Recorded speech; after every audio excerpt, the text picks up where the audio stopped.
वळूयात पुढल्या बातम्यांकडे। रात्र वैराची आहे, गाफील राहू नका असं राज ठाकरे यांनी म्हटलं आहे। गाफील राहिलो तर मुंबई महापालिकेची निवडणूक शेवटची असेल असंही राज ठाकरे यांनी म्हटलंय। यावर भावनिक वातावरण तयार करून मतं घेण्याचा प्रयत्न सुरू असल्याची टीका चंद्रशेखर बावनकुळे यांनी केली आहे। रात्र वैराची आहे, गाफील राहू नका, आजूबाजूला लक्ष ठेवा। ज्या प्रकारचं आता राजकारण सुरू आहे आणि मुंबईवरती ज्या प्रकारचा डोळा आहे, मतदार याद्या आणि याच्यातलं जे सुरू आहे याच्यावरती लक्ष ठेवावं। आपल्या आजूबाजूला कोण मतदार खरे आहेत खोटे आहेत याच्यावर देखील तुमचं लक्ष असणं गरजेचं आहे। ही येणारी मुंबई महानगरपालिकेची निवडणूक ही शेवटची महानगरपालिकेची निवडणूक असेल। जर आपण गाफील राहिलो तर हातातनं गेली म्हणून समजा, आणि त्याच्यानंतर जे थैमान सुरू होतील या लोकांचे ते मग ते कोणालाच आवरता येणार नाही। इमोशनल मतं घेण्याचा प्रयत्न आहे, इमोशनल वातावरण तयार करून मतं घेण्याचा प्रयत्न आहे। मला वाटतं कुठलीही निवडणूक शेवटची नसतं, प्रत्येक निवडणुकीचं वेगवेगळं महत्त्व असतं। मुंबई शहराला आंतरराष्ट्रीय लेवलचं डेव्हलपमेंट करणे, 2029चं मुंबई, 2035चं मुंबई आणि 2047चं मुंबई कसं असेल याचा जो व्हिजन आराखडा, विकसित मुंबईचा आराखडा माननीय देवेंद्र फडणवीसजींनी तयार केला, त्या विकसित मुंबईच्या आराखड्याला मतं मिळणार आहे।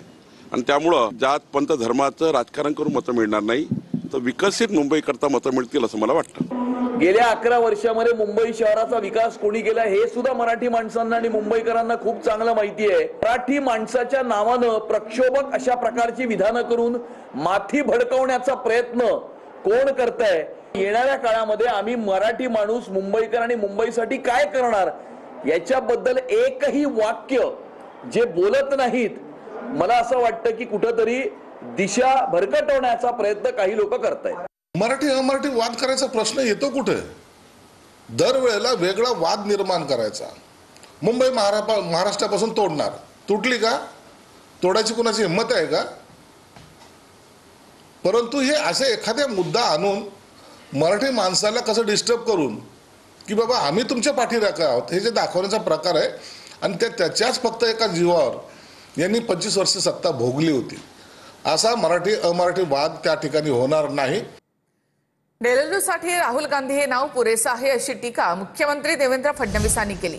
राहुल गांधी हे सध्या डेल्युजनमध्ये जगत आहेत, राहुल गांधींसाठी डेल्युजन हेच सोल्युशन आहे असं फडणवीस म्हणाले आहेत। Sir, when I say Delulu, when I say Delulu, sir, देखिए उसके लिए उसको डिफाइन करने के लिए किसी सेंटेंस की आवश्यकता नहीं है। केवल मैं अगर राहुल गांधी बोल दूं, दैट इज इनफ। आदमी जिंदगी भर डेल्यूजन में जी रहा है और उसके लिए डेल्यूजन ही सोल्यूशन है। क्या करेंगे आप? उमेदवार निवडून द्या, मग निधीचा पूर आणल्याशिवाय राहणार नाही असं दिलीप वळसे पाटील यांनी म्हटलंय। भरघोस मताने निवडून द्या, निधीचा पूर आणू असं आश्वासन वळसे पाटील यांनी दिलंय। मंचरमधील प्रचार सभेत बोलताना वळसे पाटलांनी ग्रामस्थांना आश्वस्त केलंय। आणि मी आज तुम्हाला शब्द देतो की तुम्ही या मंचर नगरपालिकेचा नगराध्यक्ष आणि आमचे 17 नगरसेवक भरघोस मताने निवडून द्या।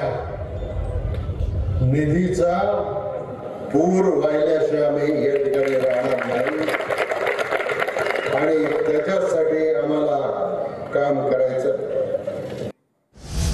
महत्वाची बातमी, अमित साटम यांच्या विरोधामध्ये बोरिवलीमध्ये काँग्रेस कार्यकर्ते आक्रमक झालेले आहेत। काँग्रेस कार्यकर्त्यांनी अमित साटम यांचे पोस्टर फाडले। अमित साटम आणि असलम शेख यांच्यातील वाद अद्यापही कायम आहे। अमित साटम यांनी असलम शेख यांच्यावर टीका केली होती, त्यानंतर दुसऱ्यांदा काँग्रेस कार्यकर्ते आक्रमक झाले असून त्यांनी आंदोलन केलं आहे। अमित साटम यांच्यावर गुन्हा दाखल करा अशी मागणी काँग्रेस कार्यकर्त्यांनी केली आहे।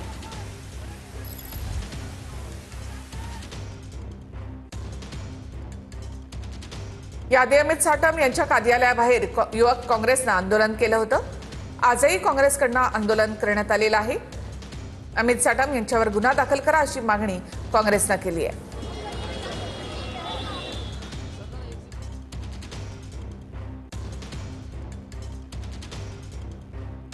अमित साटम यांनी असलम शेख यांच्यावर टीका केली होती. पाकिस्तानची औलाद अशी टीका त्यांनी असलम शेख यांच्यावर केली होती. त्यानंतर आता काँग्रेस कार्यकर्ते अमित साटम यांच्या विरोधात आक्रमक झाले आणि जोरदार घोषणाबाजी इथे सुरू आहे.